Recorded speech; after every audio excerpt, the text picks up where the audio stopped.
जय श्री राम दोस्तों, राधे राधे। कैसे हैं आप सब? भगवान की कृपा और आशीर्वाद से आप सब कुशल मंगल से होंगे। दोस्तों, आप जानते हैं चरणामृत और पंचामृत में क्या अंतर होता है? अगर आप जानते हैं तो बहुत अच्छी बात है, आप सच्चे सनातनी हो।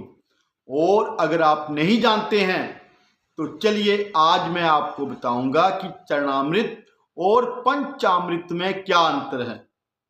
दोस्तों, मंदिर में या घर पर जब भी कोई पूजन होता है तो चरणामृत या पंचामृत दिया जाता है, मगर हम में से कुछ लोग इसकी महिमा और इसके बनने की प्रक्रिया को नहीं जानते होंगे।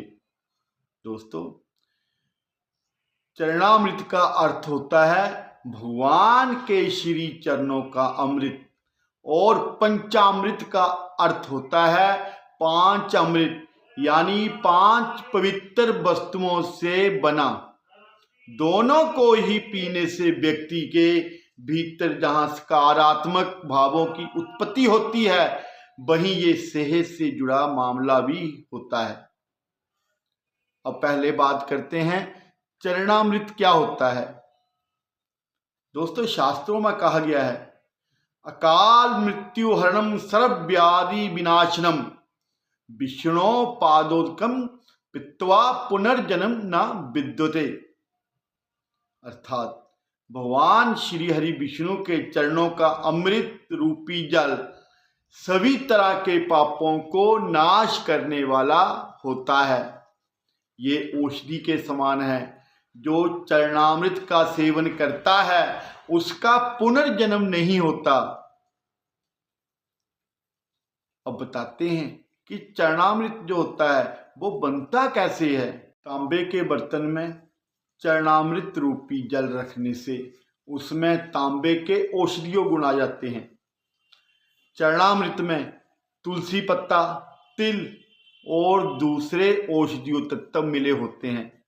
मंदिर या घर में हमेशा तांबे के लोटे में तुलसी मिला जल रखा ही रहता है। अब बात करते हैं चरणामृत लेने के नियम। चरणामृत ग्रहण करने के बाद बहुत से लोग सिर पर हाथ फेरते हैं, लेकिन शास्त्रीय मत ऐसा है कि शास्त्रों में ऐसा बताया गया है कि ऐसा नहीं करना चाहिए। जब हम चरणामृत लेते हैं, वो पीते हैं, उसे ग्रहण करते हैं, उसके बाद हम क्या करते हैं, ऐसे करके ऐसे करते हैं। ऐसा बिल्कुल भी नहीं करना चाहिए। हमें ऐसा हमारे शास्त्रों में निषेध बताया गया है।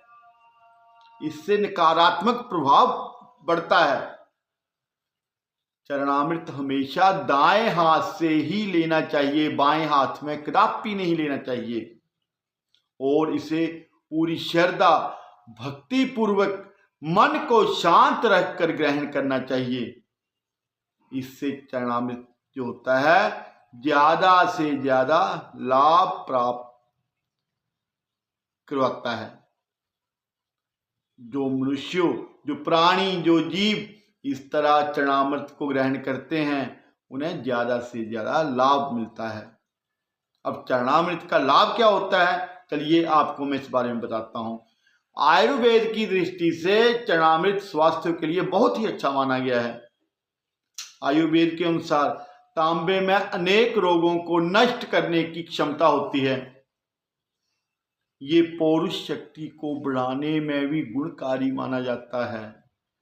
तुलसी के रस से कई रोग दूर होते हैं और इसका जल मस्तिष्क को शांति और निश्चिंतता प्रदान करता है। स्वास्थ्य लाभ के साथ ही चरणामृत बुद्धि स्मरण शक्ति को बढ़ाने में भी कारगर सिद्ध होता है। ये तो बात हो गई चरणामृत की। अब बात करते हैं पंचामृत की कि पंचामृत का अर्थ क्या है और पंचामृत कैसे बनता है। तो पंचामृत का अर्थ होता है पांच अमृत। अब ये पांच अमृत कौन कौन से हैं? पांच अमृत में दूध, दही, घी, शहद और शक्कर को मिलाकर पंचामृत बनाया जाता है। इसी से भगवान का अभिषेक किया जाता है। पांचों प्रकार के मिश्रण से बनने वाला पंचामृत कई रोगों में लाभदायक और मन को शांति प्रदान करने वाला होता है। इसका एक आध्यात्मिक पहलू ये भी है कि पंचामृत आत्मोन्नति के 5 प्रतीक हैं। अब ये 5 प्रतीक कौन कौन से हैं, चलिए इसके बारे में जानते हैं। पंचामृत हैं जैसे दूध। दूध पंचामृत का प्रथम भाग है। ये शुभ्रता का प्रतीक है, अर्थात हमारा जीवन दूध की तरह निष्कलंक होना चाहिए। दूसरा दही। दही का गुण है कि ये दूसरों को अपने जैसा बनाता है। दही चढ़ाने का अर्थ होता है कि पहले हम निष्कलंक हों, सद्गुण अपनाएं और दूसरों को भी अपने जैसा बनाएं। तीसरा है घी।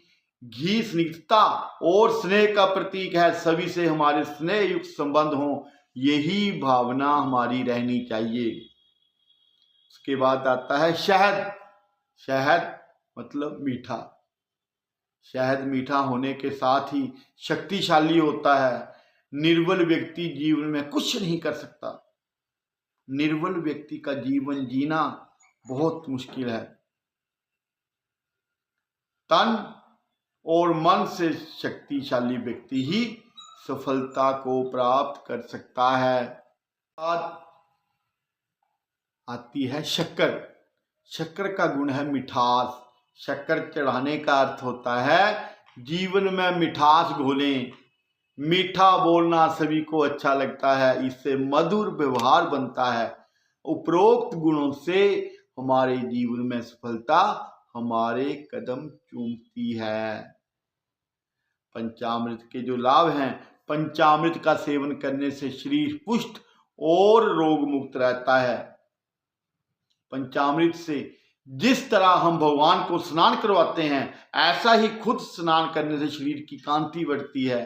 पंचामृत उसी मात्रा में सेवन करना चाहिए जिस मात्रा में किया जाता है, उससे ज्यादा नहीं। दोस्तों, ये लाभ थे और ये नियम थे और ये पंचामृत और चरणामृत में भिन्नता थी। आपको जानकारी अच्छी लगे इसको ज्यादा से ज्यादा शेयर कीजिएगा। अगर आपने हमारा चैनल सब्सक्राइब नहीं किया है तो चैनल को जरूर सब्सक्राइब कीजिएगा। जय श्री राम, राधे राधे। भगवान आप सबको हमेशा हमेशा सुखी रखें।